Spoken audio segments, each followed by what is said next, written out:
ये कहानी है दो दोस्तों की। और उनकी दोस्ती की शुरुआत हुई थी अभी कुछ दिन पहले हॉस्पिटल के कमरे से, जहां पर वो दोनों एडमिट थे। तो दोनों में से जो एक था, उसको अभी कुछ ही दिन पहले एक पैरालिसिस का अटैक आया था, जिसकी वजह से गर्दन के नीचे की उसकी पूरी बॉडी पैरालाइज हो गई थी और वो अपनी एक उंगली तक नहीं हिला सकता था। और पूरे दिन जो भी नर्स उसके पास में आती, वो उसको एक ही बात कहता कि मुझे कोई ऐसा इंजेक्शन दे दो जिससे कि मैं मर जाऊं, अब मैं और जीना नहीं चाहता, ऐसी जिंदगी का मैं क्या करूं।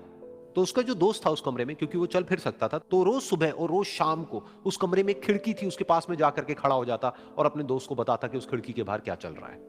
बिल्कुल नीला आसमान है, सफेद बादल है, हल्की हल्की हवा चल रही है और कुछ पंछी उड़ रहे हैं। एक बहुत ही सुंदर बीच है जहां पर कुछ बच्चे मिट्टी के घरौंदे बना रहे हैं। कुछ लोग हैं जो वहां पर बैठे हुए बस समुद्र की लहरों को देख रहे हैं। कुछ लोग जॉगिंग कर रहे हैं, कोई एक्सरसाइज कर रहा है, कोई पतंग उड़ा रहा है।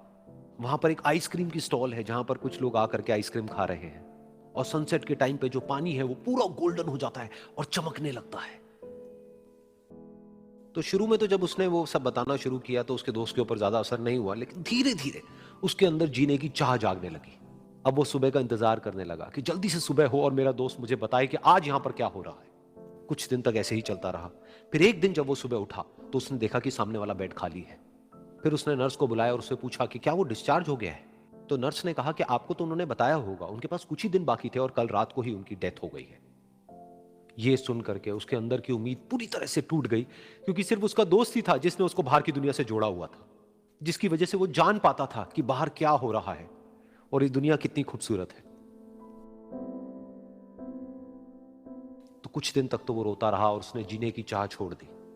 लेकिन दूसरी ही तरफ से उसके अंदर कहीं ना कहीं एक नई चाह पैदा हुई कि काश मरने से पहले एक बार मैं खुद अपनी आंखों से देखूं इस खिड़की के बाहर कि ये दुनिया कैसी है।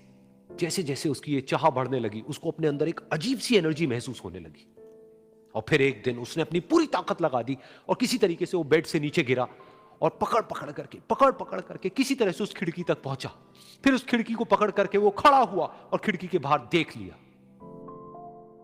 लेकिन खिड़की के बाहर देखते ही वो गुस्से से भर गया। उसने जोर से नर्स को आवाज लगाई और जैसे ही नर्स आई उसने नर्स से पूछा, ये तुमने क्या किया, ये खिड़की के बाहर काली दीवार क्यों खड़ी कर दी। तो नर्स को समझ नहीं आया वो क्या बोल रहा है और वो बोली कि मुझे 5 साल हो गए हैं यहां पर, जब से मैं आई हूं तब से तो ये काली दीवार यहां पर है। तब जाकर के उसको समझ आया कि उसका वो दोस्त उससे झूठ बोल रहा था। और उसने नर्स से पूछा, अगर ये काली दीवार पिछले 5 साल से यहां पर है तो मेरे दोस्त ने मुझसे झूठ क्यों कहा। तो नर्स थोड़ा सा मुस्कुराई और बोली कि मैं ये तो नहीं जानती कि उन्होंने आपसे झूठ क्यों कहा, लेकिन मैं इतना जरूर जानती हूं कि जो भी कुछ उन्होंने आपसे कहा उसी वजह से आप अभी अपने पैरों पर खड़े हैं।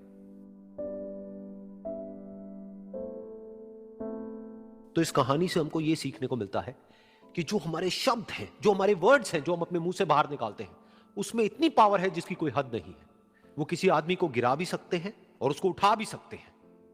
तो अब आपके ऊपर है कि आप अपनी इस पावर को यूज करते हो या मिस यूज करते हो।